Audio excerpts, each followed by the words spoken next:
Welcome to your home of all things South American soccer, an in-depth look into the action across the whole continent, providing you with a tactical, analytical and critical view supported by Pinnacle's unrivaled odds. This is South American Soccer Insights. Well, the stage is set for the 2022 World Cup and the draw now complete. We look ahead to South American chances in Qatar, along with some of the players to look out for, plus with the group phase well underway in both the Copa Libertadores and the Copa Sudamericana, we take a look at the early standouts there. As ever, I am joined by, first of all, Simon Edwards. Yeah, no, thanks. Yeah, good to be here again. Looking forward to the World Cup. Copa Libertadores is underway, Copa Sudamericana, so lots and lots of interesting South American football happening. So looking forward to discussing today. Yeah, plenty of us to get stuck into, and thankfully, we're also joined again by Tom Robinson. Hi there, guys. Hope you're both doing well. Looking forward to get in and plotting our route to an all South American final in Qatar. Well, you can't rule it out. Certainly, when we get onto the odds, that they certainly wouldn't rule out that either. But we will go probably to our favourites first, as we look back at World Cup qualification. The team that were on top, one of the teams that were undefeated, and of course thoroughly deserving of their place in Qatar. We're of course talking about Brazil, dominant 4 years ago in qualification. It didn't work out for them in Russia. Will it go smoother this time round? Simon, I mean, that's the big question with this Brazil side, isn't it? It's the end of the Chiche reign. He's already going to be leaving after this World Cup. But is this the one where they get things right and they carry the momentum from qualifying into a World Cup campaign? It will be interesting to see. I think Brazil have been so consistent. At times, we've kind of taken them for granted in their qualifying because I think the story has been the resurgence of Argentina as a force. But throughout qualifying, Brazil have been so good. What they have is a really strong, solid base, and now we see all of these great attacking forwards coming in.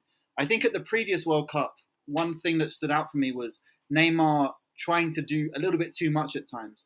Now, if you're going to give a player all of the responsibility, Neymar's not a bad shout, but it kind of felt he didn't always trust the guys around him in the big games. He was trying to do a little bit too much at times. Very impressive, of course, but I think this Brazilian side is starting to be a bit more balanced. I mean, wide forwards, they've got a huge amount of quality. Like Vinicius Jr. is there, Anthony, they've got a lot of options, Neymar. The question for me is who's going to be the number 9? Be interesting to see who you would go for as a starting striker. But what they have is a very strong base, good midfield options. Casemiro is going to be key. The fullbacks are decent. There's a chance Dani Alves will still be there, and I think he's a very high quality player. Obviously, not the youngest, but he's going to be an important part of the group. But I think what Brazil have is that real strong base, Casemiro in front. They have creativity in wide areas. But for me, the question is, who are the central defensive partnership? Marquinhos, I would say, probably is likely to start. And then who goes alongside him? They've got some good options. And then Casemiro, and do you go for a defensive? Fred's obviously played a lot. So I think there's a few questions with Brazil, but I think they have plenty of answers as well. It's deciding which option they go for and if there'll be rotation during the tournament, depending on the opposition. But I think Chiche's got a strong base. He's got good ingredients. And now there's maybe 2 or 3 decisions still left to be made. Yeah, I mean, certainly the options available to Chiche in that squad are tremendous, and it's a very settled squad as well in terms of what we've seen over the course of the qualifying. A lot of the players, I think, will know that they're going to be in Qatar without an injury. Tom, what do you feel as though Chiche will have learned from 4 years ago at Russia compared to what we've seen going through qualifying and then going into this tournament? Where do you see the sort of changes, the kind of tweaks that he's made to make them more of a contender this time round? Yeah, I mean, I think I agree with everything that Simon said there. I think that maybe the one big difference, perhaps, is the rise of Lucas Paquetá as a midfielder who can actually link, midfield or defence and attack, because they were really, they had that solid base. That's always been a feature of Cheech's side, but I think it very much sometimes felt like they were putting 6 men behind the ball and then just hoping that 3 or 4 up front would create something out of nowhere. Certainly, that was Neymar's role. I feel like now they've got a few players who can bring the side together a little bit more. I mean, even the emergence as well of someone like Bruno Guimaraes, who's doing fantastically in the Premier League. You could see him maybe force his way into contention because he's, again, a really good box-to-box midfielder who's got the physicality that Brazilians like, but also the technique and the engine to get up and down. So I feel like they're not going to be quite as attack and defence in the same team, but a more well-rounded team. And I think we're all guilty of maybe not underestimating them, but just being a little bit tired and bored of them for a lot of qualification because they didn't offer too much that was exciting. They were just grinding out the victories. But towards the end of qualifying, they really seem to hit their stride again. They're putting the goals away. They're bringing all these young players in. Anthony, as Simon mentioned, I think is going to be potentially one of the breakouts that is going to really announce himself to a wider public. And someone even like Vinicius, who's now proving himself week in, week out as one of Real Madrid's best players, he could really, I mean, we all know about him, but for maybe the casual fan, they probably don't know just how good he can be. So I think there's real reasons to be positive about this Brazil side. And that's why, Pinnacle have got them at 5.580 to win the whole thing. And if you look at their group as well, it's okay. Yes, there's some pretty familiar foes in Switzerland and Serbia. Played them in the last World Cup there, but you think there's enough to warm them up and challenge them without potentially leaving too many scars. So, Brazil 1.384 to win their group, pretty comfortable favourites there, and they've got Serbia in the opener 1.456 to beat them. So I think it's going to be enough of a challenge to get them ticking, get them purring, and I mean they're up there with the favourites or outright favourites for Pinnacle for a reason. So they're going to be the team to beat out of the South American sides. Yeah, Simon, we've looked at the odds and we see how strong a favourites Brazil are. One of the things that people often look at when they're looking at the South American teams in respect to the odds is what is the competition they're playing up against. And we've seen a thoroughly dominant Brazil in South America, which leads people to make that question, well, they haven't been playing maybe the top sides over the course of these 4 years building up to a World Cup. How do you assess them as a favourite, in inverted commas, going into a World Cup? Do you think you look at a team that does have the potential to go and win a World Cup and beat the very best Europe has to offer? Or do you still look at that as a slight question mark if they do come up in the knockout stages, for example, against some of those big other favourites? Yeah, it's going to be a different challenge, 100%. I think what we've seen from Brazil in qualifying is a team that's very, very, very professional, and at times that's been from the neutral perspective, a little bit frustrating because they don't go for 4 or 5 goals in the first half and blow an opposition away. What they like to do is get a goal early, draw a little bit of pressure, let the other team kind of swing a few punches, and then hit them and knock them out with a 2 or 3-0 win. Is generally what happens with Brazil. So, I mean, I think that's an approach that in many ways is well suited to tournament football. I think that obviously the concern is if when they sit back a little bit, they concede, then that can kind of change the game plan and that will require some adaptation. And as you say, going against the stronger European sides, they'll face teams that are, because I think South American World Cup qualifying hasn't been as strong this year perhaps as previous years. But I'd say there aren't as many easy games. So Brazil will have faced teams that are competitive most of their fixtures. They would have faced some sort of challenge. There's not many Gibraltars or San Marinos in South American qualifying. But again, as you say, France is another level, and France brings a whole level of threat. So it'll be very interesting. But I do think what Brazil have is consistency and professionalism. I think the question will be when their backs are against the wall, when they're really being facing forwards who can match their defenders, then how will they respond to that? I think put them out and out favourites feels slightly generous, but I would 100% say they're amongst the strongest teams in the tournament. But as you say, it's going to be a very different challenge. And I think the group stage won't tell us too much. I think it will probably be more of the same in terms of what we've seen from Brazil. But there, as you say, getting to that quarterfinal, to that knockout round, and then facing a European giant, it will, I think as well, confidence will come into it. If they get that win against a big European side, then they can be off and running, having kind of potentially cruised through the group stage. They get a big win in the next knockout round, and then we're in business. But I think confidence will be a big part of this. We've seen Brazil in previous tournaments get a bit carried away. We saw in Brazil at times, they got very emotional about things. I think that's something that Chiche's game plan is trying to avoid. And obviously that's a big aspect of these knockout tournaments as well. So there's many, many factors. But basically, Brazil have a really strong side, a good manager, and a disciplined approach. So those three factors come together to make them one of the stronger contenders for this tournament, I think. Yeah, absolutely. I mean, Tom, one of the teams to have got one over Brazil over recent months, years, is of course the other undefeated team from South American qualifying. Bring us on to Argentina, who also go into a World Cup, surprisingly, within that group of favourites, if you will, which is astonishing when you consider where they were at the last World Cup. How do you assess Argentina after their incredible World Cup qualifying process, given where they were then? Obviously, as well, in the middle of that, winning a Copa America as well, ending that almost 30-year hoodoo since '93 when they last won the Copa America. Do you genuinely look at Argentina then and now say, yeah, I think actually this is a team that could go and challenge for a World Cup again?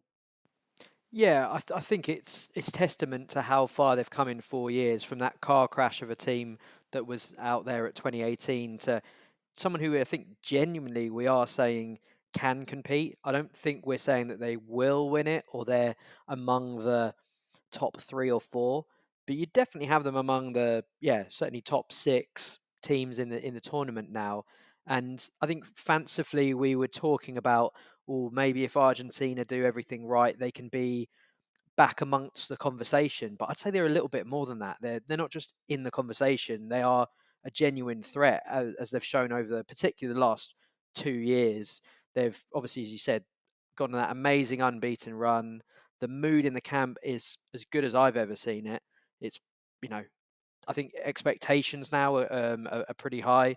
Everyone's buzzing for the tournament. Maybe there's the worry, a little bit of overconfidence that could creep in now that they have gone on this great run, and you kind of think all great runs have got to come to an end at some point. But yeah, I think there's a really good chance. Maybe one sort of reservation with Argentina could be the fact that they've got a very strong spine, but you take one member out of that, and I think suddenly the strength and depth in some of the positions is where you'd worry. You take out Guti Romero, and then suddenly you're looking at pinning all your hopes on Nicolas Otamendi to sort of take you to a World Cup final, which isn't going to be my preference if I'm honest. And I think if someone like Rodrigo de Paul, Messi, Lautaro, these guys, of course, there's good replacements, but there's no one who not only has the technical ability, but also that kind of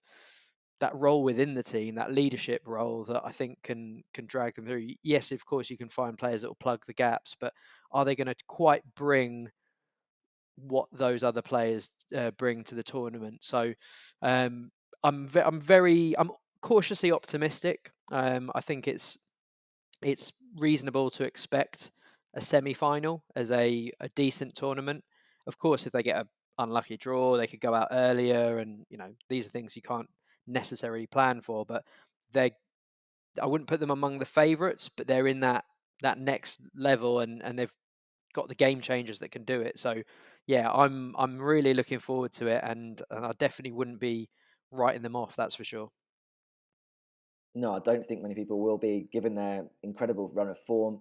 They're obviously in Group C with Saudi Arabia, Mexico, and Poland. Simon, Tom was just mentioning there a number of the players who have really impressed for Argentina over the course of the last couple of years and have become that spine of the team. There's now a much less of a reliance on Lionel Messi than we saw in the previous World Cup, leading up to that World Cup, going into the World Cup.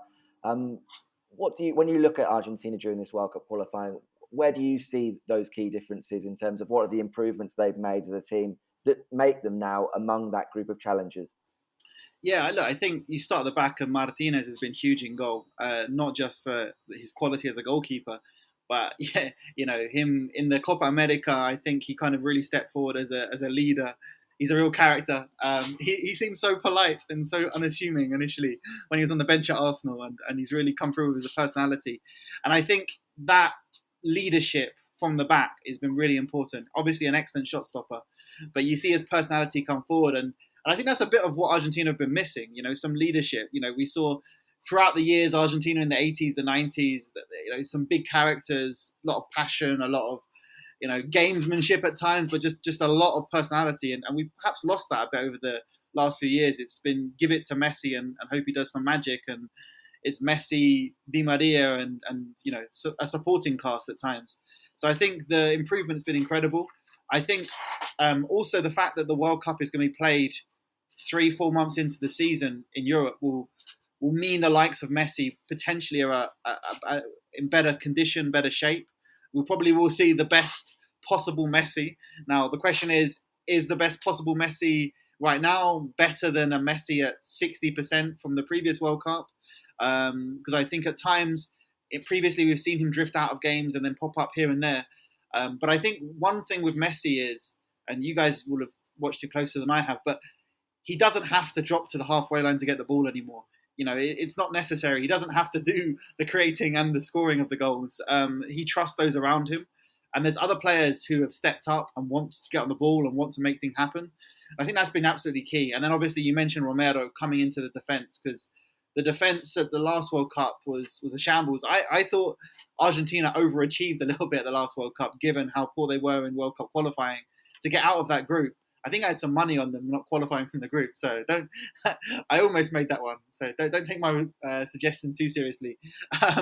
But yeah, so I think for me, Messi trusting those around him, Martinez taking a more leadership role in the back and getting the confidence of the defense, Romero coming in, and then those midfielders who you don't just have destroyers or passers, you have guys who can do both, and I think that makes Argentina much more complete. So it's been incredible, the rise of Argentina, and obviously we don't want to see the team get carried away, but also momentum's a big factor. They haven't lost in, you guys can tell me, months. I've lost track. And they've won a Copa America, they've won a tournament, so everything has been going right. Now the question is, when it goes wrong, what happens? But I think momentum and confidence is going to be an important factor as we go into the end of the year. Yeah, that record-breaking run going back now until the previous Copa America when they lost to Brazil in the semi-finals, now stretching 30 games, really is a remarkable feat, even if you take it in the context of them playing largely just against other South American teams, and is why we're talking about them with such high praise. Those are the two teams that obviously the standouts and have been thoroughly dominant throughout the qualifying process, will go to the World Cup among that group of favourites. But we also have 2, maybe 3, will come on to that possibility going to the World Cup. And that brings us into the team that finished third and had a very up and down qualifying process. Tom, as we were going along, we were talking about Uruguay for long periods in a slightly concerned way, thinking despite having a good squad, a lot of good young players coming through, the old guard still there as well. At one point, it did look as though their place going to a World Cup was slightly under risk.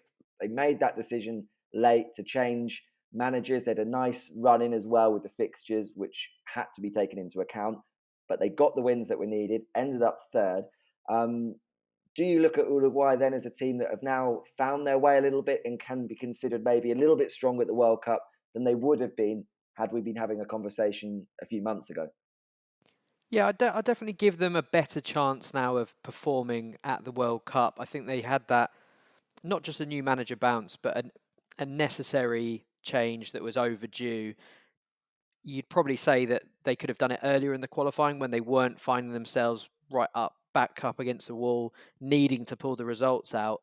But again, I mean, I think that Tavares still would have qualified for them for the World Cup, but I think under Alonso, there's just a lot more energy, youthful ideas, impetus coming in.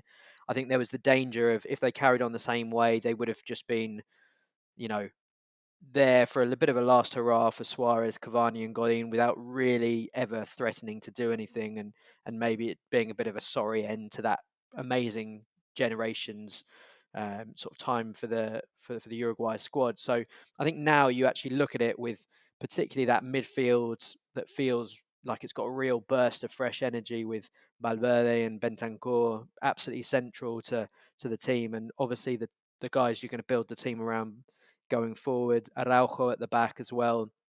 Darwin Nunez doing great, obviously on everyone's shopping list this summer. So I think there's actually that process of renovation that they'd kind of done, albeit not quite getting it to click. The sort of base experience level for that team was there, ready for them to kick on under the right guidance, I suppose. And they've got such an interesting World Cup group as well. I mean, that game against Ghana is going to be fiery as hell. Portugal as well. There's some leftovers from the last World Cup there as well, and South Korea is going to be an interesting clash of styles as well. I mean, definitely this is one of the groups that I'm most looking forward to. It's the type of thing that you could see Uruguay topping, or potentially if they have a bit of a mare, perhaps even missing out on. They're a side that could sort of be a thorn in the side of some of the big teams. But, we've seen them have a bit of a soft centre at times. So they're a side that I don't think I know what to expect of as much as I ordinarily would do. But I think it's going to be, I mean, the group sets it up for a really fascinating one. I mean, they're 3.310 to win their group with Pinnacle. Portugal, the favourites at 1.632, and then Ghana and South Korea behind. So, the odds there with Pinnacle are favouring them to probably come second in that group. But again, Portugal don't often always make it easy for themselves, and they're not always running away with it at the group stage in international tournaments. So, I think the fact that they're 52.00 to win the World Cup means it's unlikely they're going to go all the way. But I think they're the side that could go on a little bit of a run, and I'm excited to see, what happens there. I think it could be if not the most successful one, that's going to be packed full of storylines. Yeah, I mean, they are a little bit difficult to tell exactly what to expect at the World Cup. But Simon, when you look at those odds and you see them as maybe second favourites behind Portugal in that group, do you look at Uruguay as a team that could potentially spring an upset at the World Cup, go through from a group, and then go into the knockout phase as a side that perhaps could shock one of the favourites? Yeah, I think I could. I think there are still questions to be answered. Obviously, new managers come in and they've tried to inject some of this fresh energy, and that's been, I think, long overdue, because in previous tournaments we've seen Uruguay basically as a team with two world-class strikers and two world-class central defenders, and then some good, solid players in between. But that's it. You've got the two guys up front, two guys at the back, and the guys in the middle trying to help out. And that's definitely not the case anymore. The midfield is high quality. And perhaps the question is, do you still play Godin? For me, that would be a really interesting one, because Araujo, Barcelona defender, is there, and he's got more physicality, more pace than Godin. Godin brings the experience to the back line. I think if you play Godin, you probably have to sit a little bit deeper. And if what Uruguay want to do is try to use the ball in midfield and try to use those midfielders, do you really want the game so stretched? Previously when you had the team based around Suarez and Cavani up front, kind of interchanging, it was fine to have a deep defense and then leave them a lot of space to work with up front. But if your strength now, or one of your key strengths, is the midfield quality, you probably want to make it a bit more compact to get the ball on the ball, working together, interchanging. So it'll be interesting to see if they play. At times they played all three in central defence and gone three at the back with wing backs. It'll be interesting to see what they do. But there's, I think, a lot of, while Brazil we know what we're going to get, Argentina we pretty much know what we're going to get, Ecuador we've got a decent idea, one or two decisions. I think Uruguay is a team still in evolution, and obviously if things go well at the start of the World Cup, they're off to a flyer, then it could be a real interesting story. But I think Uruguay look better, and I think the exciting thing is there's still a lot more to come. But there's also a lot of hurdles in terms of decision making, I think, for the manager. You probably can't play Suarez and Cavani up front. So what do? Do you play one of them? Do you play neither of them? You've got that. It's going to be interesting. It's going to be a story to follow, I think, with Uruguay in the friendlies and see what they're kind of starting to move towards, because I think the manager's got plenty of options, But we've seen at times having too many options can be a problem, and you can't quite get one set identity. So be interesting to see, I think, with Uruguay. Lots of questions still to be answered, I think. Yeah, I think you make a very interesting point there. When you look at the other teams going, being very much settled under the coach that oversaw the qualifying with a core group of players that I think, barring injuries, they'll take to a World Cup. You don't say that about Uruguay. You do say that, Tom, largely about the team that finished in fourth, that will be more of a surprise package to many watching the World Cup this year in Ecuador. You mentioned so many of the players there for Uruguay being household names, playing for some of those big European clubs. Obviously, the case as well with Argentina and Brazil, less so with Ecuador. And yet, as we've been discussing over the last few months, thoroughly deserving of their place at the World Cup. And maybe one of those teams that will surprise a few people, given the fact that there's not many household names in the team. But when they start watching them in the World Cup, will suddenly sit up and say, hang on a second, maybe South American qualifying isn't as poor as maybe we thought from the outside, because these guys can actually play a bit. Yeah, 100%. While we might not know how Uruguay are going to line up, and we might have a better idea with Ecuador, I think the thing with them is we don't know which Ecuador we're going to see. Are we going to see the team that can blow you away in one half of football, or are we going to see the one that is inexperienced and makes the occasional error that can really be costly at this level? So I think certainly from all the coverage that I've heard so far, Ecuador seem, I wouldn't even necessarily say underrated, but just a team that's overlooked. There hasn't been any real discussion about them of any any depth or any value. I think people are just thinking, oh yeah, Netherlands and Senegal, they're teams that we know well.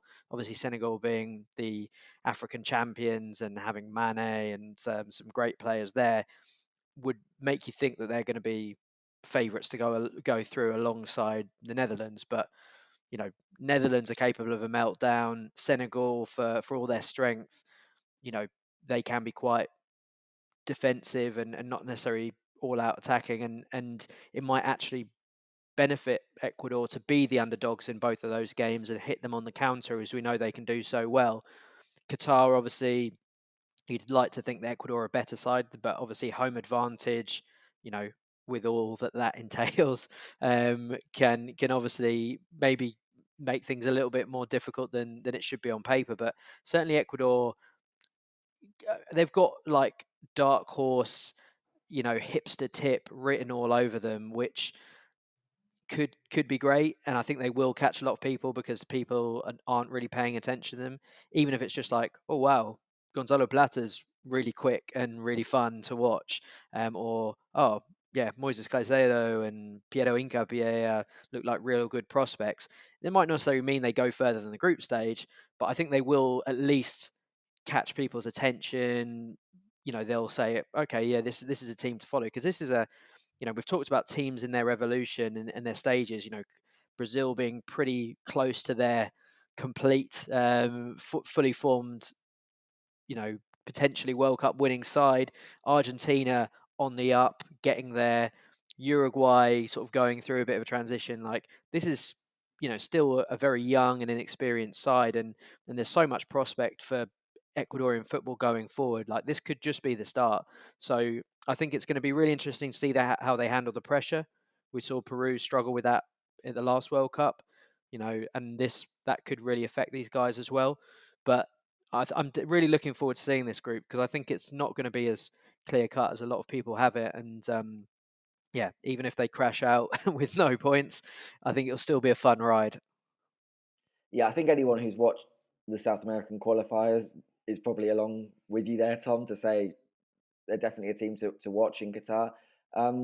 Simon, Tom mentioned there a number of the players to look out for who are all in that kind of under 21 bracket, building on the success they've had at U20 level. So for those people that have maybe kept an eye on youth football in South America, it's less of a surprise to see maybe Ecuador now enjoying some success at senior level, but it is still largely based on a lot of those young players. What have you made of that evolution of Ecuadorian football in general, that's now having that sort of success at senior level? As Tom hinted there, with sort of plenty of room still to come as well, given the age of these players. And what maybe do you see as still just lacking, or maybe areas of concern in terms of that team at the World Cup?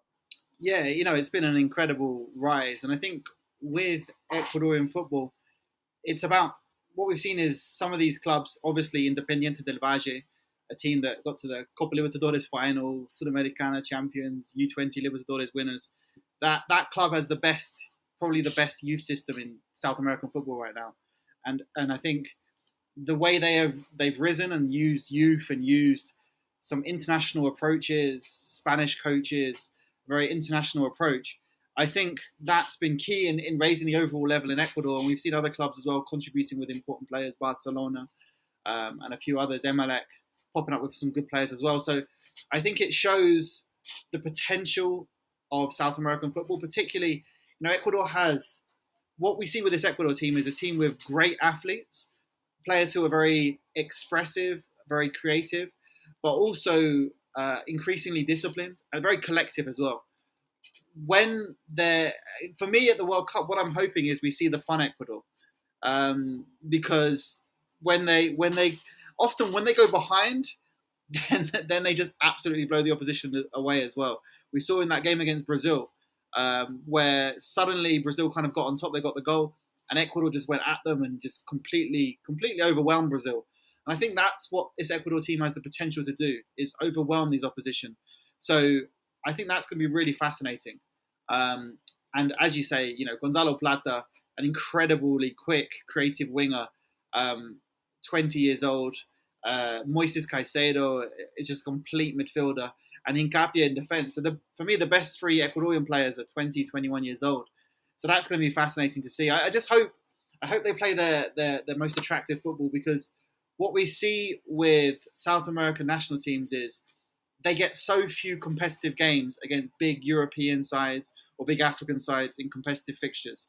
And from a Colombian perspective, obviously, the very sad passing of Freddy Rincon, but that game against Germany in 1990 with Rincon's goal, that's still a collective memory here in Colombia. That's still an iconic moment in Colombian football, a draw in the group stage, playing some nice football against Germany. And then you've got the games that they played against. They've played so few European teams. England, a couple of games here, 2014 World Cup. So I just hope Ecuador use this tournament to make a mark on the world in terms of with their football, because I think they could be, the way Colombia emerged in 2014 as a really fun, exciting side. I think this Ecuador team could reproduce some of that. And I think it could be, it's the team I'm most looking forward to following at the tournament. Colombia aren't there, so I'm most looking forward to following Ecuador, because I think, as you say, they could really, really become the neutrals' favourite. And I think they can play some really good football. And it'll be the balance of Alfaro, who we thought would come in and be very cautious. And I think he's found the right balance of reining in these guys a little bit, but still allowing them to be expressive. So I think that for me is the big question of Ecuador, is how will they go full Ecuador? And is that going to be a good thing or a bad thing? Yeah, certainly. Just finally on that, the one thing I look at that team and I see so many of those young players across the pitch and actually providing quite a decent spine. When you mentioned a really good centre back in Hincapié, Moises Caicedo in midfield. The only thing I feel is that there's lacking from that group of really good young players is a really outstanding young striker to at the moment go into that team. And I think if they had that, for example, if Leonardo Campana had kicked on from that U20 team, obviously playing in MLS again now and scoring goals, but if he had reached the level of those others, then I think you really would be looking at that Ecuador as significant dark horses. For me, that's the one thing at the moment that maybe holds them back a little, because you're looking at Enner Valencia still hanging around, but not being the player he was. And I just wonder if they had someone like that with the pace of Plata, for example, providing... The fullbacks getting forward. There's so much good service, but it's Michael Estrada and it's Enner Valencia, and it's not quite the same level. Hey, Jordi Caicedo is banging them in Bulgaria right now, so you never know. But I think, so much is going to hinge on that first game against Qatar.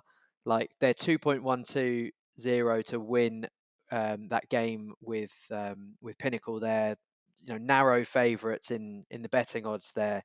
But imagine if they get that win, straight away they're on 3 points. You've got Netherlands and Senegal, which could go either way, or they could draw. That's then going to give them the confidence to say, hey, we can do this now. I mean, or it could massively deflate them if they lose it, and then that's the tournament as good as over. I think so much is going to hinge on that. But like the thing that is giving me a bit more confidence is you're seeing them export more and more players now. Like obviously we've talked about some of the big names, but like even if you look at players like Purvis Estupinian, Preciado as well, even players who might not get in the squad this time around, but they go into Europe, maybe some of the second, third tier leagues. They're going to more and more going to to MLS as well. I think there's that growing appreciation of those players coming through, and just generally they're getting that more rounded tactical and understanding of playing in different scenarios. So that's all got to bode well for them. And I think it's going to be, it's definitely going to catch some people by surprise, and it's going to be hopefully a fun ride. Yeah, well, we're playing Qatar on the opening day of the World Cup. So if you're not familiar with Ecuador, then certainly, as we've all expressed, one of the teams to keep an eye on. And don't be surprised if you're caught by unawares on that opening day. The half team that we mentioned before, of course, Peru, who finished fifth. They completed that come from behind World Cup qualifying process to snatch that playoff spot. They have their qualifier, their playoff to play still against either the UAE or Australia, which will be played, I think, in June. I guess confidence is probably there from Peru that they will be able to come through that playoff and take their place in a World Cup which has some familiar foes for them if they do get there in Group D with France, Denmark, and Tunisia. But Simon, for the team that are coming through the playoffs, do you look at Peru as they did 4 years ago, of course, and think they're there more for the celebration? They've made it to the World Cup, or do you look at Peru as they came on strong after that awful start, and maybe with that bit of momentum could cause an upset in Qatar? Yeah, look, I think this is a Peru that is probably a bit more limited. But what they have is the experience. The coach has been there for years and years and has done a really, really good job. There won't be that many surprises. They've got a good solid midfield. Tapia, Yotun is fine. They've got some creativity. Cueva, again, isn't consistently the player I think he can be in moments, but he's a creative player, a talented player. Lapadula up top, who's an Italian who has become a Peruvian national team player. He kind of gives them a bit more energy, obviously, with Paulo Guerrero coming to the end of his career. I think that's an important and useful addition. They have fullbacks who get forward in Trauco and Avincula.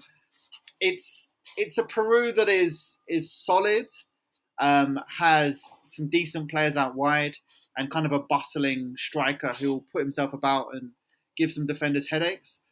But they're not that much more than that. With Ecuador, I think the ceiling is very, very high, and there's a decent chance they won't get anywhere near it. But I think the potential is really there to put on a massive show.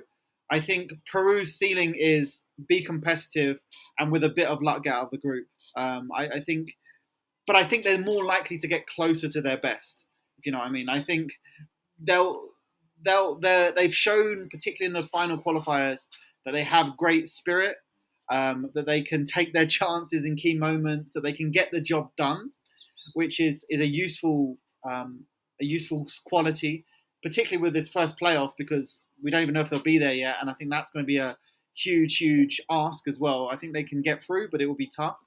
But I think they'll be underdogs in this group. I think they'll fancy themselves potentially against Tunisia, which is going to be the second game. They kick off against France, so it's going to be a big occasion if they get to the group. They'll have a big occasion against France, and then they'll really need to win against Tunisia, and then potentially it comes down to that game against Denmark. So, look, they're going to enjoy it. They're playing possibly the best team in the world in France. They're playing a very, very strong Danish side. They're going to have a great experience if they get through to that World Cup. And then they'll need to beat Tunisia and then just hope for the very best. I think they're somewhat limited, but I think that they're organised, they're committed. The manager knows what he's doing. The players are all 100% bought in and behind the manager, so they could surprise by getting out of the group, but I don't think they're going to find any of these games particularly easy. But we'll see what they can do. I think there's not a huge amount of great talent in Peru at the moment, and I do really think the manager's getting the best of what he has. So we'll have to see. But I think the ceiling's lower, but we shall see. We shall see. Yeah, I mean, Ricardo Gareca, regardless of what happens at the World Cup, has done a fantastic job with Peru, considering they're on the verge of going back to a World Cup. But Tom, do you share that sort of slightly pessimistic outlook for Peru at the World Cup? Should they just be happy to be there celebrating, which of course they will, enjoy themselves at the World Cup? Or do you see them maybe having aspirations of causing a bit of a shock? I'll probably say it's more realistic than pessimistic there, but yeah, I think they won't be just making up the numbers. They're not just competition winners there to have a cool kit and run around a bit. But I think they're a side that will be competitive, but especially if you compare it to the group they had last time with obviously France and Denmark, this is a better Denmark team. I think that is the crucial thing there. This is one of the best teams in Europe at the moment. So they're really going to struggle. The fact they've got Tunisia second is good, because they can win that. They can at least set up some jeopardy for that final game, give themselves something to fight for. Whereas if like last time, it was a bit of a dead rubber at the end there, and it was it was a bit of a damp squib for them. I think this time, with that extra experience, as we've talked about, they're going to be better prepared for it. I'd struggle to see them getting out of the group, but stranger things have happened. They've got a very good manager. Tapia's a great player. If Cueva's on it, then he is, the little Modric of South America. So you never know. You never know. Yeah, well, they still have to get through that playoff first, so keep your eyes peeled in June for that one.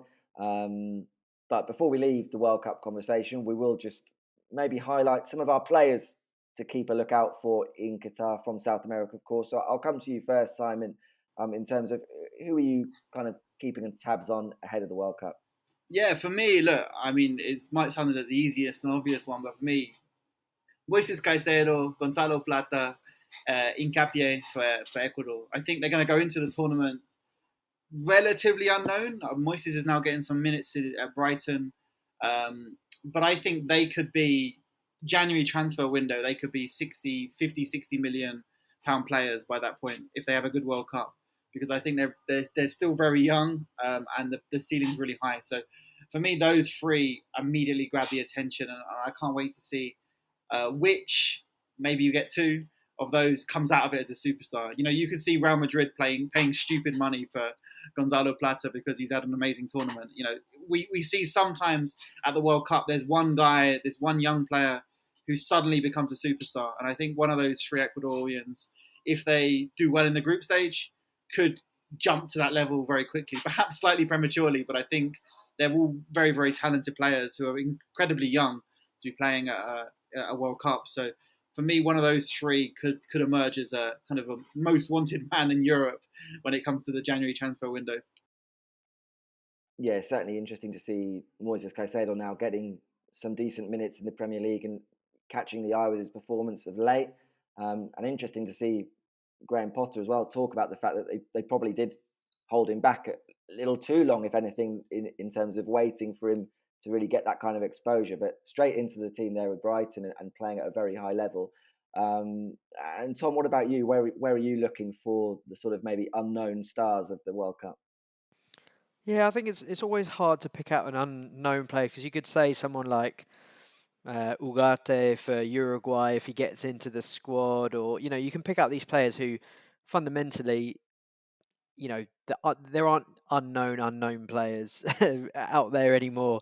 So you often pick out these players and then they don't get many minutes, and you think, oh, why did I go for that? I think sometimes you underestimate, when it comes to the global audience, like all of us who follow football and watch football, we're very up to date with these names and players. You think, oh yeah, surely everyone knows who Fede Valverde is, but like there'll probably be a large part of the world that doesn't. And I think they're the type of level of players that I'm looking at more of going to that transcending to that next level of their image, like a bit like James in 2014. Obviously known about for ages, but then just becomes this global superstar. I think you're looking at the Fede Valverdes of this world. Um, as we mentioned, Vinicius, Paquetá. Good name.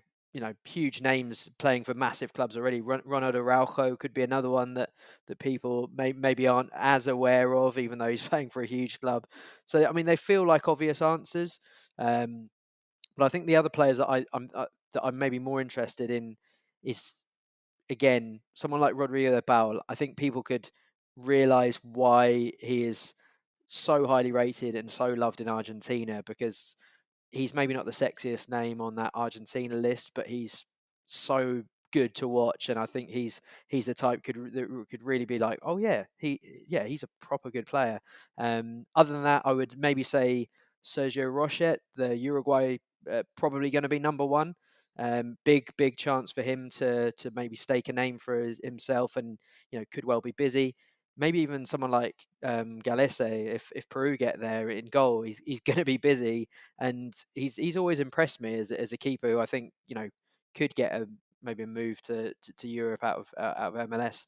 So yeah, maybe a couple of those goalkeepers as well could be ones to catch the eye. Yeah, I mean, I think you make a good point there in terms of you go and pick some of these young players, even if they make the squad, they might not get too many minutes. You mentioned Ugarte there, an outstanding midfield option maybe for the future for Uruguay. But as when we were talking about Uruguay, you mentioned that midfield. It's unlikely that he's going to break his way into there before a World Cup. I think similarly, when you look at that Argentina squad, Julian Alvarez has already sealed his move to Manchester City, is in with a very good shout of being part of Scaloni's squad, given his versatility in that attacking area, whether he plays as a central striker, shown that he can drift out wide and do a lot of different roles. But is he going to be a starting 11 player for Argentina? Certainly not at this point. If the World Cup was starting tomorrow, he might be in the squad, but he's going to get minutes here and there at the end of games, maybe in the group stage.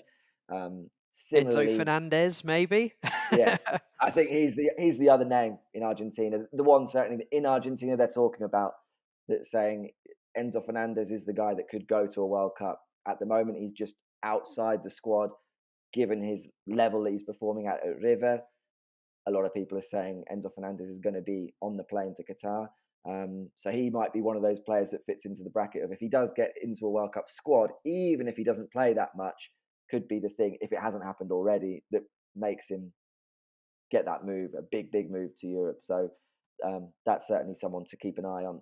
I think when we were talking about a lot of the teams, we mentioned some of those players as well. Anthony at Brazil, one of those guys that's maybe not had that big move yet. But of course, he may well get that move before a World Cup, with Erik ten Hag making that move to Manchester United. Wouldn't be that much of a surprise to see him make a move to Manchester United for quite big money in the summer before the World Cup. We will see. Anyway, enough World Cup chit chat.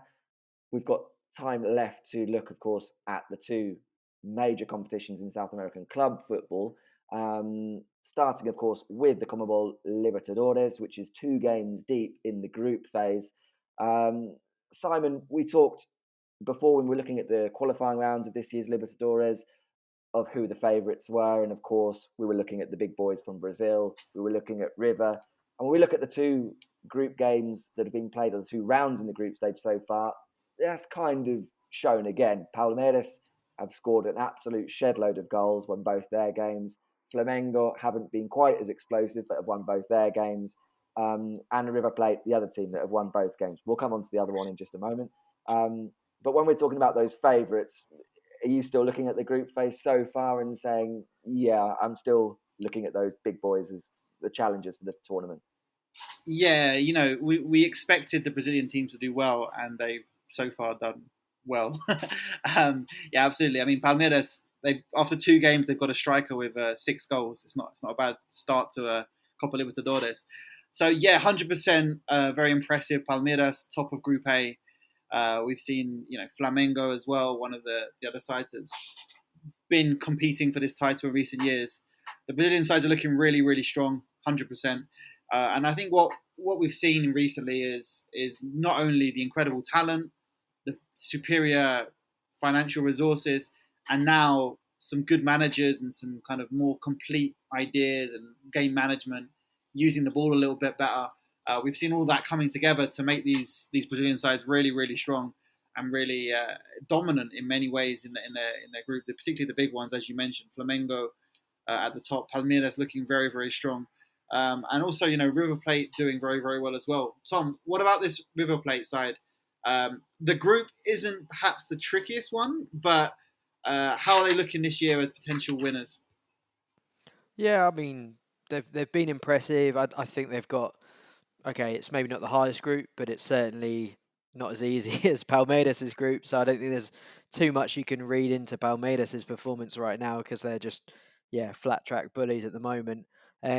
No, I've been impressed with River. They've got the job done. They maybe not have quite hit full stride yet. Not the most free scoring, but they've got so many options. That's the difference with them this year. They've just got plenty of different players they can bring in, take out. They're doing pretty well in the league. Not necessarily the running away with it by any stretch of the imagination, but they're staying there competitive in both competitions. Enzo Fernandez, as we've already mentioned, is on a different level to everyone else in Argentina right now. He's beautiful goal, two beautiful goals in their last game there against Fortaleza.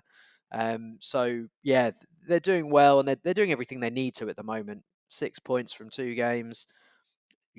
Them and Colo Colo, I'm sure we'll come on to discuss in a moment, already put some distance between themselves and the other teams in the group there. So yeah, it's too early to really assess their chances of going all the way, but they're certainly looking in better nick than any of the other Argentinian sides. Maybe with Estudiantes throwing their name in the hat there as a side that are maybe punching above their weight. But yeah, River looking good. Certainly out of the Argentinians, the only ones who look capable of challenging the Brazilian dominance. Yeah, safe to say that is the case at this point, and we'll come on to one of those teams, as Simon will no doubt relish talking about one of the victors from that group. Before we come on to that, though, Tom, you mentioned there, of course, in River's group, the other team that have won 2 from 2, which is somewhat more surprising, is Colo Colo. So them and River now looking pretty good in that group, even after only 2 group games, because of the fact they've got 6 points, the others on 0. The reason perhaps it's probably a bit more surprising is given how poorly Chilean clubs have performed in continental competitions in recent years. Universidad Católica have been the dominant force domestically. They haven't been able to carry that through really into the Libertadores. And yet here we are seeing Colo Colo win 2 from 2 and put themselves early on in a good position to reach the knockout phases. Simon, have you been impressed by them? Do you think it's a bit of a flash in the pan? Do you think they can go on and cause a bit of an upset in this year's Libertadores? Yeah, I mean, it's definitely a very strong start, particularly in that opening game, going away to Brazil and getting a win. We've spoken about how strong the Brazilian sides are, so that really is a statement to kind of get things up and running with a 2-1 win away in Brazil, and then Alianza Lima win at home. Again, perhaps not the strongest of rivals in the competition, but again, 2 wins out of 2 is excellent start. I think they'll probably find it very difficult against River Plate coming up, but as you say, 6 points clear of what are probably their rivals in Alianza and Fortaleza. They're looking in a very, very strong position to go through. Now, obviously, it's going to come down to what happens in the next couple of games, who emerges as their rival between Alianza and Fortaleza in the next couple of games. But it will be interesting to see. But so far, so good for Colo Colo, and some positive signs. We've seen the narrative with Chilean football for a while has been they had a great generation, and that's coming to an end, and now what? So I think it's really important. Not only, obviously, Colo Colo will be delighted to be in a strong position to potentially get out of the group, but also that inspires more faith in the national team, and that brings through more players in the future. I think it's important to have a strong club game to kind of underpin that whole process. So some positive Chilean news, I think, is definitely very welcome. And to see Colo Colo, a giant club in South America, doing well in the group I think it's good for the competition as well. So yeah, happy to see them make a good start. They'll be really tested against River. If they put on a decent display there, then we can look at a potential knockout round for Colo Colo, which would be great.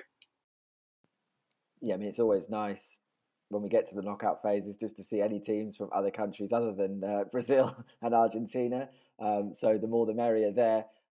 Before we come back to you, Simon, with that, then we will talk about the Brazilians, because we've already talked there about Palmeiras and Flamengo starting very well. The others, have had a few minor hiccups, but are still in contention. So, Tom, how do you assess so far? I mean, we've got Paranaense in Group B on 4 points, still undefeated, level at the top there with Libertad. Red Bull Bragantino level on points with Estudiantes at the top of their group. The two Mineiros in Group D battling it away with Independiente del Valle. Corinthians have started pretty badly, suffering that defeat against Always Ready, but have responded. So where do you assess the other Brazilian teams, and do you think we could have such a strong field of Brazilian clubs going into the knockout phase? I think we're still going to have a fairly sizable contingent of Brazilians. I mean, Mineiro, obviously, I think the other ones you put in that bracket of favourites, they're maybe been not quite as impressive as the likes of Flamengo and Palmeiras, but that could speak to the strength and depth of that group. Independiente del Valle benefiting from their experience now in the tournament, maybe getting a bit savvy. Tolima showing that they're no pushovers either. And yeah, I think Mineiro will be disappointed they didn't get the win against America Mineiro, but there was just that absolute wonder goal, which you can't really do too much about. So they still certainly have work to do before they're going to put themselves among that tag of favourites. Bragantino in a really tight group. Again, I thought they were a little bit lucky against Vélez to end up 2-2 in that game, but 4 points, you can't say fairer than that. Italo doing very well, scoring goals. I think Corinthians, could be under a little bit of pressure there. That Group E where everyone's on 3 points, you could easily see one of Boca and Corinthians having a bit of a mare and a big team going out there. It's obviously Always Ready. You think, they could quite easily win all their home games there at altitude, and then Cali throwing that spanner in the works that I'm sure Simon will speak about in a moment. But I think they're all looking in fine positions to go through. Paranaense lucky that they've got quite a winnable and fairly dull group, if I'm honest. I mean, it's pretty even, but there's not much to get excited about in Group B, so I think they'll be quite happy that they ended up in there. But yeah, I mean, I wouldn't be surprised to see, I think America Mineiro, the obvious ones who look like they aren't going to get through. But other than that, you might see someone potentially drop out, but at this stage, there's certainly no alarm bells ringing just yet. No, so may well still see a very strong Brazilian field. The Argentinian field might be a little bit weaker. As Tom just said there, you look at that group with Boca Juniors and Corinthians in it, the possibility of an upset, given those were the two teams that people looked at the draw and thought Brazilian and Argentinian club will go through. Boca have continued that shaky form domestically, all the talk, certainly over the future of their manager, Sebastian Battaglia, at the moment. He's going to vow to stay on and fight for his position, but he seems to be one bad result away from getting the boot at Boca, whether that comes in the league or in the Libertadores. And potentially, of course, the beneficiaries of that in that group could well be Deportivo Cali, who picked up that win against Boca in the opening game, 2-0 in Colombia.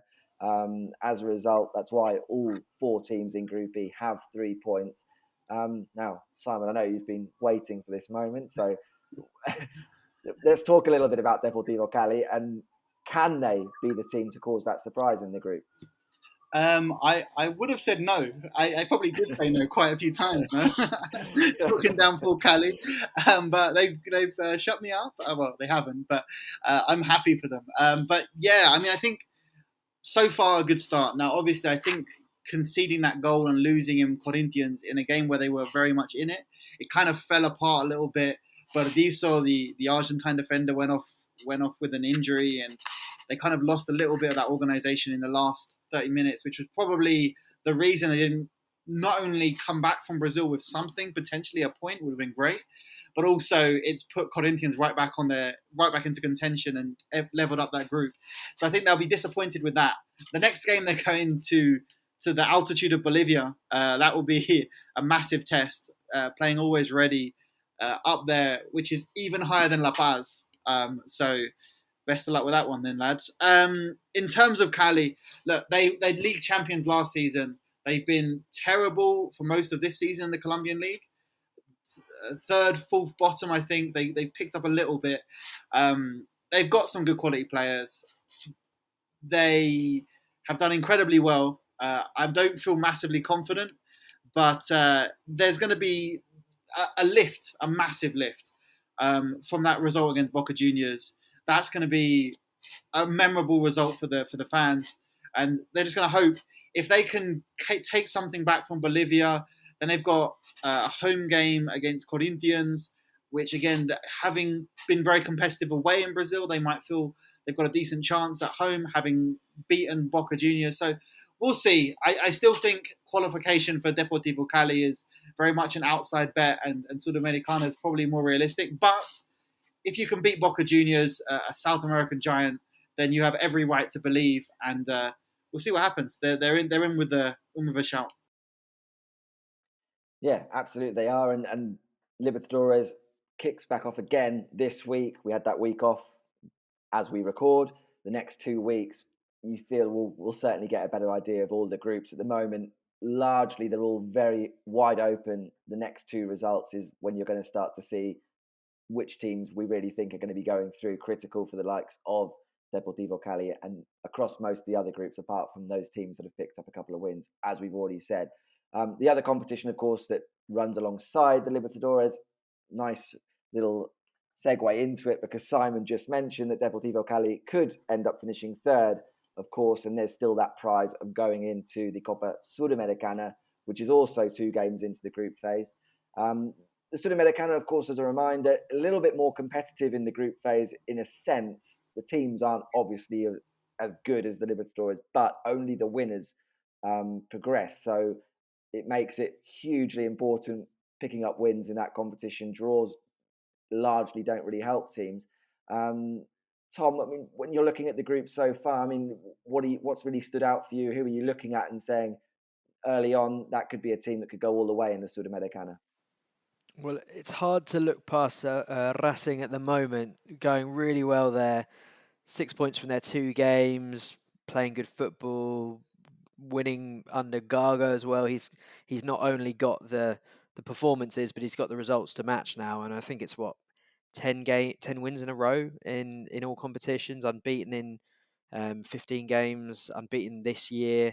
So they're looking like a team that could really, really do something this year. As much as I'm sure you're loath to hear that, Peter. Yeah, other than that, Sao Paulo obviously doing well. Arboleda with a couple of goals and some interesting young midfield prospects there. And a couple of surprise teams, Ceará and Atletico Goianiense. I'll probably murder that pronunciation, but it's not often that you think that the 9th and 11th best team from the Brazilian league are ones to get too excited about. But it's credit to them; they're doing well, and certainly didn't expect to see them with 100% record so far as well. So yeah, definitely interesting. And other than that, Junior doing very well. But I'll let Simon take the floor for that one. Well, yeah, no, nice to see Junior doing well. Obviously, they've had a bit of a history in the Sudamericana in recent years. They're a giant club. They're a club in terms of quality who's probably potentially the strongest in Colombia, and they're in this secondary competition. So naturally, they're kind of contenders, and obviously winning 3-0 against Fluminense in the last round, having drawn away against Union in the first game, sets them up as top of Group H. So there's 2 Colombian teams top of their groups, although Independiente will now face Internacional, which is going to be a real test. They did win their first 2 games. They won and they drew in their opening games. They've got a couple of interesting young players there, Independiente Medellin. So, there's a couple of interesting Colombian stories to follow as well. But largely we've seen, again, there's a few. Sao Paulo is a team worth mentioning. obviously a giant club with incredible resources. They've got 2 wins out of 2 in Group D, and looking very, very confident there as well. So again, we've seen quite a lot strong Argentine and Brazilian presence. Lanús at the top in Group A with 4 points as well. But yeah, it's an interesting competition, the Sudamericana. And as you say, because only one team progresses from the group, every game really is important, and teams aren't playing for draws in the way they may perhaps do away from home in the Libertadores. So definitely is quite an interesting secondary option as well if you want some South American football. Yeah, well, certainly, again, like the Libertadores, I think we'll find out a lot more about those groups over the next 2 weeks as play resumes. A lot of teams in slightly worrying positions, perhaps. Before we leave, then we'll just talk about that. When you look at Tom, Barcelona of Ecuador, last year's semi-finalists in the Libertadores, they're second in their group after losing to Lanús. Santos of Brazil are second in their group, having lost to Banfield on the opening day, which is something of surprise. And then, of course, Independiente and Defensa Justicia, 2 of the teams from Argentina. Independiente more historically than anything else. Defensa Justicia in the present being one of the very good teams, but both with plenty of work to do. So potential there for some surprises, maybe in not qualifying for the next stage in the Sudamericana. Yeah, it's a cutthroat group stage, so there's going to be some big teams that miss out there. But it's early days with these group stages still. I think that the likes of Defensa and Independiente have got enough to get back up there. Certainly Defensa, the way they've been playing, I think they're good enough to get out of their group. And I think as well, Internacional of Brazil, another one that you'd be looking at and being a bit shocked at them not doing quite as well as you would have expected. So there's big teams all over the place, and it's certainly an exciting competition. I mean, yeah, Simon calling it the secondary competition there. I think for a lot of people it could be competing with the top one in terms of entertainment and drama. So let's not disrespect the Sudamericana, Simon, por favor. No, come on. I want some Colombian glory. I'm all in for the Copa. That's the real quiz, the Copa Sudamericana. It's certainly the hipster's choice in South American football. If you really want to get your fix Tuesday, Wednesday, and Thursdays, then it's the Sudamericana all the way. But we've run over our usual target of 1 hour as we've gone through a huge amount here. So we will wrap it up there. But as ever, Simon, thank you for your input. And hopefully we're back again next month for even more. Yeah, look forward to it. Yeah, thank you very much. Enjoyable, and it's got me excited about the World Cup. So lots of interesting, exciting football to look forward to this year. So yeah, thank you guys for inviting me to join again. Cheers, Simon, and also thanks, Tom, as ever. Cheers, thank you very much, guys, and looking forward to the Libertadores and Sudamericana hotting up and getting right into that next time. Yeah, certainly. If you are getting excited for the World Cup between now and November, there is plenty of more to keep you occupied. Starting next week with the Libertadores getting back up and running again, so be sure to watch that. And next month, as Tom just said there, I'm sure we will be looking back on some, well, more or less getting towards the end of the group phase, and we'll be knowing exactly who we'll be looking out for in the knockout phase.